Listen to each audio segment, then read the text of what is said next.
বিশ্বনবী কাঁদতে কাঁদতে মাথা তুলবেন, বলবেন আল্লাহ, দুনিয়াতে সব নবীরা স্পেশাল দোয়া করেছে, আমি করি নাই, এবার আমি আমার স্পেশাল দোয়াটা করতে চাই, আপনি কবুল করবেন কিনা বলেন।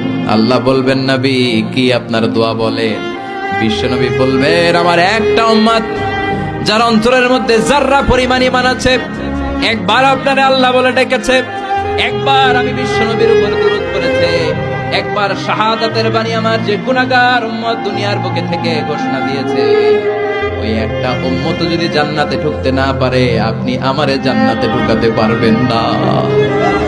আল্লাহ বলবেন, সাল তুতা, সাল সাল তুতা, ওয়াশফা তুশাফা, শাফাত করেন নবী করেন, যার জন্য দোয়া করবেন আমি কবুল করে নেব। দুনিয়াতে বিশ্বনবী কম কষ্ট সহ্য করে নাই। 3 বছর শিয়াবে আবি তালেবে জেল খেটেছে। কয় বছর?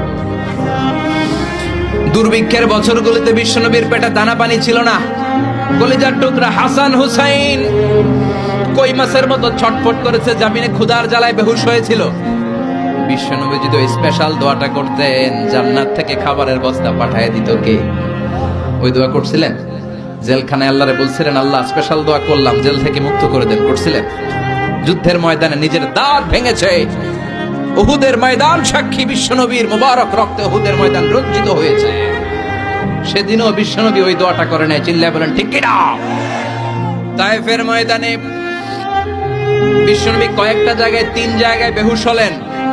বিশ্বনবীর মুবারক দেহ বেয়ে রক্ত ঝরলো। ওই কঠিন বিপদের দিনও বিশ্বনবী এই দোয়াটা করেছেন নাকি? কথা বলেন।